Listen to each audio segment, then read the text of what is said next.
Hello. Welcome to our official 2017 draft recap and preseason review.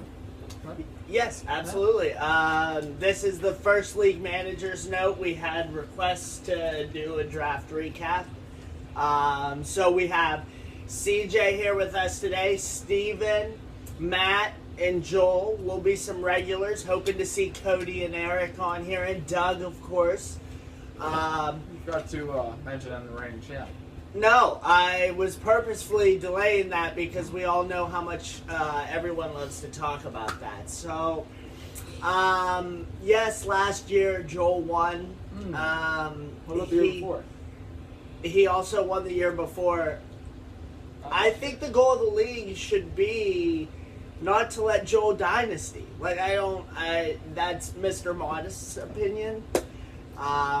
Not the views or the emotions of the league, okay. Well. But today we're here to go over the draft. We're going to go over, round by round. Go ahead. We're going to give, we'll go through the entire first round, just to give some takes. The first round is generally the most interesting, the most anticipated. So you're planning on building your team around, or that fourth guy, generally. Right. Then after that, we're going to give a winner for each round and a loser for each round. Just things that we talked about. We went through every single pick in the draft. We just went through. It took about an hour. We don't have time to do that in a video, so we're just doing winners and losers from each round. Right. And always remember, when we say first round, we mean the fourth round after keepers were picked. We all know who the keepers were.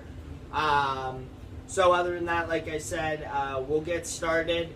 The first two keeper round picks, I guess, we'll at least say those. Simmons picked up Draymond and Miles Turner. Cody had a keeper slot that he gave up to Simmons. And no surprises. No surprises whatsoever. We could have picked those two pretty easily for Simmons. And then with the first pick in the 2018 draft, with death in his eyes, Cody picks Nikola Vucevic at $19. Number one pick for this year is Vuce.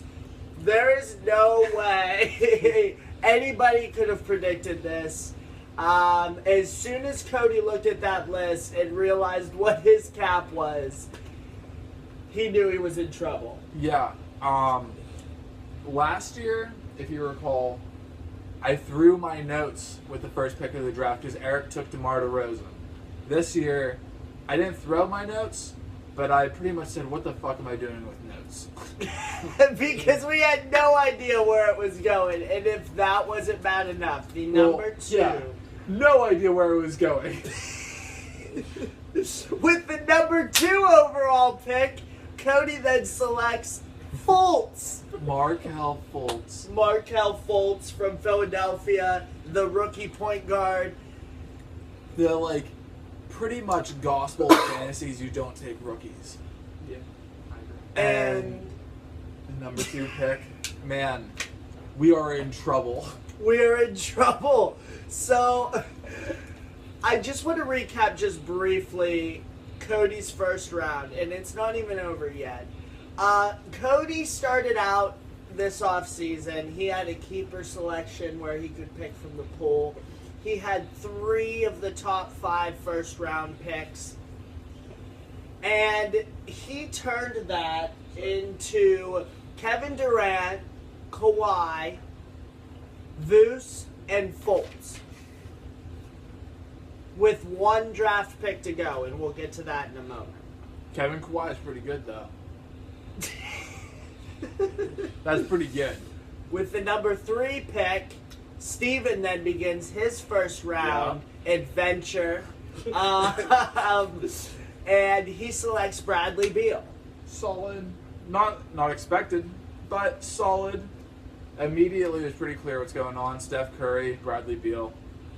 Here comes some threes. Yeah, here comes some 3 balls. And then with Cody's pick, it's Joel's actual pick that had to be traded. So Joel selects Chris Middleton Sure do.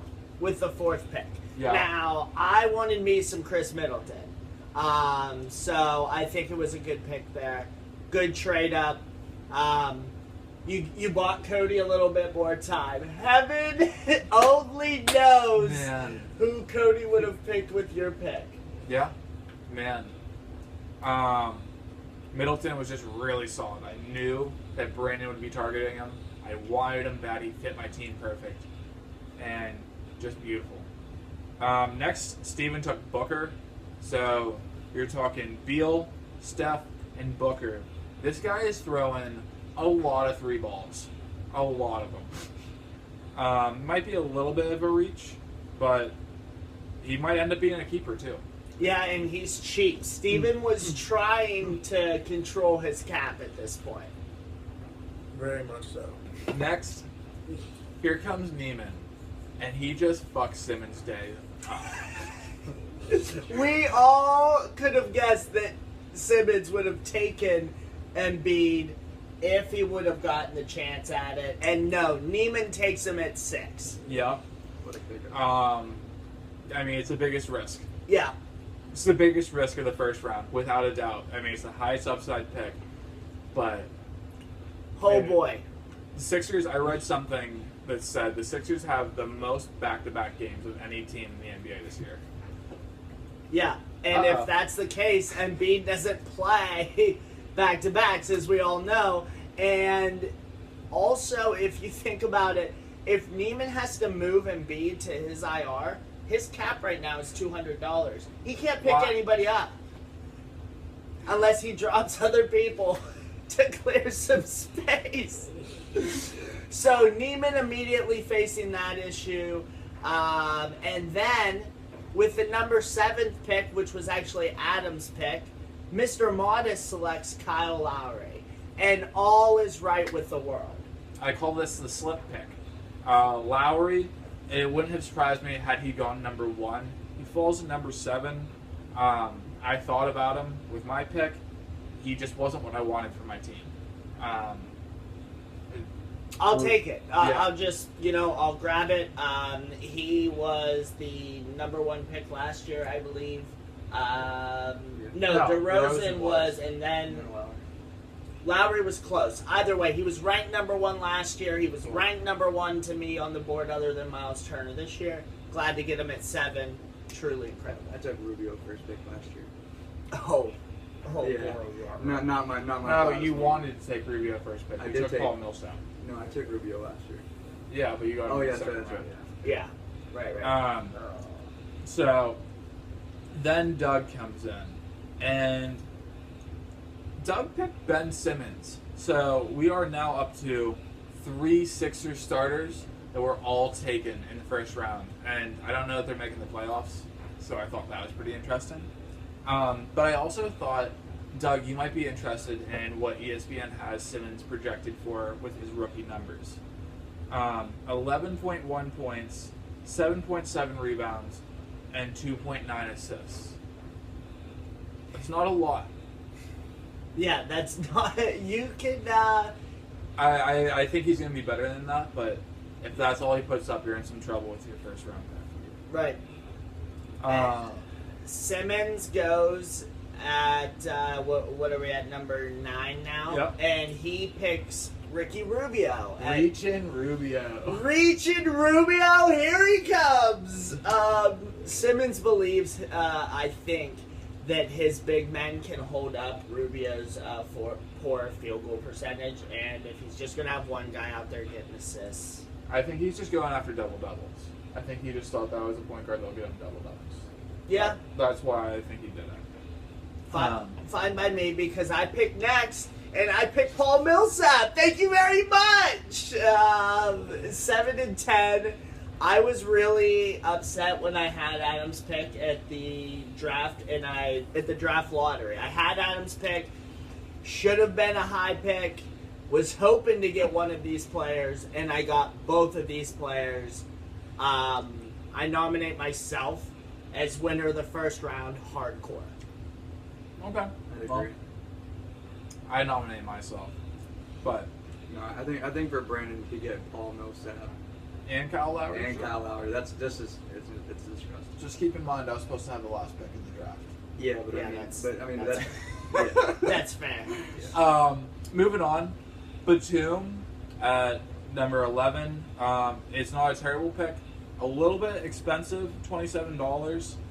I think there was better talent available for better prices, but still pretty solid. All-around contributor. And Cody comes back with that last pick in the draft, and he takes Jeff Teague.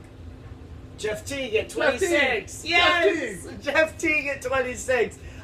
Cody at this point has realized that he is screwed with the cap. Just and he completely. goes, you know what I'm going to do? I'm going to pick a point guard that's $26 that plays on a team with Wiggins, Butler, and Cat. I wouldn't have drafted him there. Well, he's just all kinds of fucked with the cap. Yeah. He's just all kinds of fucked. I mean, Oh boy. Oh it was boy. just rough. Not good. So that's the first round. I have to nominate Cody as the loser for the round. Yes. The most picks, and I also have to nominate the loser. You vote yourself for the winner. I vote myself. Matt, do you have? I go with Brandon. You're going Brandon. Steven, who do you think? Yeah. All right. Yeah, Well, I stand 4-1. alone. Middleton was Wow, exactly rooting who. for yourself. Yeah. Very humble, champ. Thanks. Hey, anytime. Moving on, round 2, there were some interesting picks. I think, let's see, my notes aren't very clear. Round 2, I think, let's see. Right here. Oh, so I picked myself. I took Mike Conley. We gave CJ a shout out with a really solid pick in Depot. But I think it was Adam that we decided did the best in this round. Is that right? Yeah. Yeah, Adam had 3 picks in this round, number 2 picks, and he picked up Klay Thompson, DeMar DeRozan, and Dennis Schroeder with his 3 picks in the second round. So we wanted to point that out. Our biggest loser, and I do want to stress this one extremely hard. Lonzo Ball should not have been drafted at this spot. All right? Stop buying the hype. Stop ruining sports marketing as a whole. This poor kid has been set up to fail. Look at him. We're taking him in the top, what is that? Hold on. Wait. Let's get into top 53 fantasy players.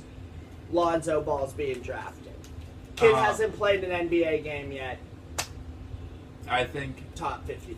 I'm higher on Lonzo than most people, but I think that's his ceiling this year. I think the reason he did it, I think it's the same thing with Rubio. I think he thinks he's going to be a low-end double-double, and he thinks he can coast out with double-doubles. But I still think that's I think that's ceiling for Lonzo. I think that's early. I got to pick you as a loser, Simmons. Yes, absolutely. Just garbage. Round 3, we picked for losers. We picked Cody and Neiman. I don't know who. Oh yeah, because Cody drafted Derrick Rose at 62 and Boban at 70. Yeah. Man, there's a chance that Boban is okay, just on a per minute basis. Who did Neiman pick? Neiman picked. Oh, Dario Saric. Bad pick. I disagree completely. He's hoping that Covington gets injured, and even then it's a reach. So Covington. that's why we have Neiman that low. Sorry, buddy. Picking him over Covington is a travesty. Yeah, that would have easily been the better pick. Covington he wasn't off starts the board, over him. right? Yeah, Covington's still on the board. Oh boy, okay. And well, Covington starts over him. I still disagree. All right, well, and then I think we said Doug was the winner. Yeah, Doug. Doug had 3 picks. He picked up Harrison Barnes, Avery Bradley and Al Horford. It's really solid. Barnes might be a little bit shallow, but Bradley and Horford, Yeah. nice. Yep, those Really are fun. nice. Oh boy. So again for round 4 we have Neiman listed as the loser. Jeez, Neiman. Oh, poor Neiman picked Derek Favors in this round. Derek Favors at 73. This man couldn't get out of bed like 6 months ago. I don't understand. It was a reach. It's It was a reach, so that's why we selected him as the loser, and then the winner of the round, I think we picked Kyle. Kyle, who finally gets his first pick with D'Angelo Russell at 75. Really nice. He promptly trades D'Angelo Russell to me. Well played, Kyle. Well played. After that, we go to round 5. I picked myself as the winner. I had the last pick in the round, and I took Jeremy Lin. I think it's nuts he fell that late. I think he's gonna light you mothers up. No, Jeremy Lin is fucking garbage. All right, man. He is. We'll see when you come asking. I When would you never- come knocking on my door asking for some Lin. I would We'll never- see, man. That whole insanity shit ended 5 years ago. Oh, It's boy. all right. Brooklyn's really bad. It's tough. And then I just kind of wanted to talk about Steven's picks here. Listen, I had some struggles. Steven was struggling at this point for the cap, and he tells me he's going through the list of players, and he remembers hearing a name, and this name had to have come up for one distinct matchup last year, and that name is Tim Frazier. The hype from last year's triple-double actually caused Tim Frazier to be drafted at number 87. I think it's incredible. It could have only happened in our league. Come on. Really? If Tim Frazier doesn't get a triple-double last year and win single-handedly that matchup for Cody, he doesn't get drafted at all this year. No. Really impressive. Really impressive for Tim Frazier. Just incredible. He's certainly reached all of our hearts and minds, I believe. I think that was the happiest moment of the draft for Cody. He was really happy that Tim Frazier got drafted, but I wasn't on his team, so it's a perfect storm. No, it was perfect. And then Aaron Gordon and JaMychal Green, I like both of those picks for Steven. So, you know, as a whole, good round for Steven. Yeah. Well, going back to the last round, or no, we're still on this round. I picked Adam as the loser with Ingram. I thought that was too early. But I thought Yeah. Steven did well. Yeah, I think he did well. I mean, the Tim Frazier thing, I'm kind of ignoring how bad of a pick it was just because it was so great. But maybe Ingram pans out this year. I don't think it happens, but I think it's too early. Yeah, Adam was drafting really well. That was his first kind of question mark. for Yep, me. we said that was his first mistake. Yep. Round 6. Let's see, round 6. Oh, I started off and my plan comes together. At this point, I have Nikola Jokic and I have Gary Harris. At this point, I decided I'm going to take their starting point guard too. And I took Jamal Murray, who has a ton of upside. And he's just going to be a monster. And whenever Denver plays, everyone's in trouble. I just have most of their offense. And it all came together beautifully. Except Paul Millsap. I think he's there for defense. I disagree with that as well. Yeah. I disagree with Jokic is that. the number one without a But doubt. Millsap is still disgusting. So Wait till you see how good Gary Harris and Jamal Murray are we'll this see, year. man. So I picked myself because my plan came together beautifully, just like I wanted it to. The night before, I did a mock draft, and I got all 5 Nugget starters, and I just wondered if I could get 3 of the 5 in this draft, and it happened. I picked Kyle for my loser. I don't remember who Kyle picked. Austin Rivers. Yeah, Austin Rivers at 104 is tough. He had Blake Griffin and Jordan, so I could see the argument if he was Clipper collected, if you will. Well, who's their 2 guard now? Who? Clippers. Well, it depends. I mean, it depends what they're going to run there. You could have Beverly, you could Murray's have Lou out. Williams. Or not Murray. Jamal Crawford's gone now. Right. You could have Lou Williams is there too. yeah. Beverly, if they do Point Blake. I think, yeah. I mean, Bab's a starter. I think Lucy's probably the most minutes of the two. They need that offense. Yeah. So I agree as well. So it was a little bit of a reach, especially with the trade of Griffin now. But yeah. that's why we had him as the loser. So then we get to round 7. We picked Kyle as the winner. He made a really smart pick in Tristan Thompson. Fits alongside. The now 2 towers, like his team's really coming together for not having a draft pick in the first 3 rounds, I believe. Yeah. He also got Marcus Smart at 118, which Who I also thought was isn't a great free throw shooter. And it just doesn't matter. It just doesn't matter. right. Really good value that late. I will say one thing. Dennis Smith Jr. is going to be the best fantasy rookie this year. Yes, better than Fultz and Baron Lonzo Ball. I'm saying it right now on the first league manager's note, just so when it actually happens, I can say I told you also. I'm going to agree. And I'm also going to say that John Collins is going to be number 2.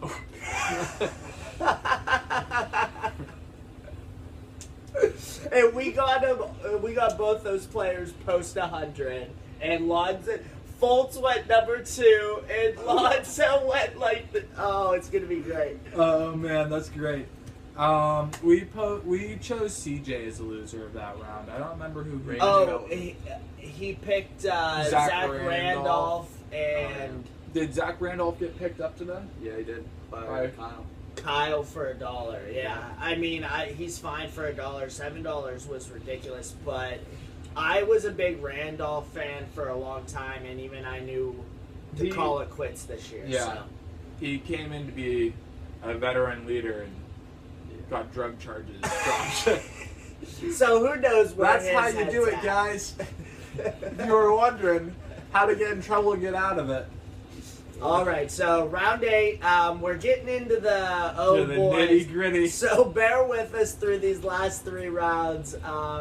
Simmons we picked as our winner. I believe this is the round he took Marquise Chris. And he also had one more in this round, I believe. Oh, he had Joe Ingles, who I And Joe love. Ingles, This yeah. goes back to Neiman blowing it with Favors. Like, I think Joe Ingles is the future over Favors, for God's sake. And I love me some Joe Ingles when he makes shots and he gets fired up. Just, you know? He's great. I really like seeing him go. We picked our losers. We gave the co-title for round 8-2 to Doug and Neiman. Neiman took a lot of L's in this. Yeah, Neiman had not the greatest ending to his draft. He picked up Oubre in this draft. Oh, in this round. There's some upside there, but there's. Jesus, I would drop him tomorrow. I would too. And then who was the other one? Who? Doug. What did Doug do that we were? Oh, Oh, Jabari. We're just the only At reason. 125, that's not bad, but I just don't know how many minutes he's going to get when he comes back. Right, if he's on minute restriction or whatever, he won't be immediate. And how long this is his second tear in the same knee. They're bringing him along slowly. Right. Poor Jabari, though, man. He just when he plays, I love watching him play, and it's a shame that he's been screwed out by injury like this. But moving on, I started the 9th round with finally Jay Crowder. Sat there for a long time. A long time. Eric was shouting him every single pick, and I finally gave in to peer pressure. Although I'm fine with it as long as I tease out Jay's going to get his minutes. I think he's going to contribute in threes. I don't really, whatever. We can talk about the picks that went after me, and I can make cases for why not to pick any of them. So. Well, Brandon picked himself as the winner. I did because of my 142 pick, Alan Williams, who is the future of Suns basketball. Okay. CJ picked Adam. Who did Adam pick? Adam picked Dirk, Yeah. which was a good round out. Adam's calling card this draft was just really solid guys that were around. Sorry, man. Oh, we're playing footsie over here. Matt picked himself, and Matt picked Tyreek Evans. I like that pick. Steven liked that pick. I, however, did not give Matt the W with this pick, or with this round. I gave it to myself. What else is new? Surprise! Yeah, here we all are. We're going through Humble the old list. champ! I picked Torian Prince. Who's that? Exactly. Yeah, You're gonna find out. exactly. You go and find out. He's going to be really good. He's going to be a top 70 player. I'm Is calling that it what the right now at Australian 144. What? Did the Australian tell you that? Well, him, and I've been doing all my research, man. It was RotoWire, Australian. everything. Oh man. Also, and he played last year. He played last year. The Hawks are really bad. He's their starting small forward. After that, round 10, we kind of just picked Eric as our winner and our loser with taking Paul Pierce with the last pick. Well done. Yeah, we respect him. He was given his just due. It's the exact thing that I did with Kobe Bryant last year when I played CJ. Just picked him up real quick to make sure Kobe Bryant got his just desserts. Just disrespectful. Which is the reason you're gonna get fucked this year, My undefeated streak still remains alive against CJ, so also that on record. Not this year. That's on record. Just putting it out there. Just so everyone knows, I've never lost to CJ. Still here. Other than that, we'll talk about the 2 new rules real quick. I've already updated the rule book. I can post an updated rule book. But basically now the 4-hour period between trade reviews starts after I post the trade and post the cap ramifications. So that way, even if a trade happens at 1 a.m., everybody's going to have a valid 4-hour chance in the morning when I get to work or when I wake up at home, whenever. Everybody's going to have a 4-hour chance to review the trades. And then the other one is the new 24-hour rule for free agents. You must wait 24 hours before re-adding a previously dropped player. So no more of this drop and add, basically ciphering out all of the value in the league. We've lost, like, just in 4 players, over $200 worth of cap. Which is bullshit. So that's obviously having an effect on the league. So we want to put a stop to it, and we did. Tomfoolery is over. Yes. Other than that, That you was know, a pack practice. that was. I mean, it still leaves the league unfair, but What's done is done. What's done is Anyway. done. It's done. What's done is done. We're going to wrap this up. We will do kind of a preseason recap. We'll go through all the trades and stuff that everybody does between now and then, give our takes on what happened, have a little bit better roadmap when we get a little bit more time. There's about a month left until the game starts, so there's still a little bit of time. Everybody's been active. Nobody is above the cap at this point. So congratulations to Cody, Steven, and CJ. You all 3 are doing what you're supposed to be doing. Well done. Can't wait for your guys' comments on this one. Steven, thank you for joining us, Matt. CJ, the reigning champ. I'm the commissioner. We're back to another year of fantasy basketball. Thank you. Thanks, guys. Yeah, I can't get it. I'm in the middle.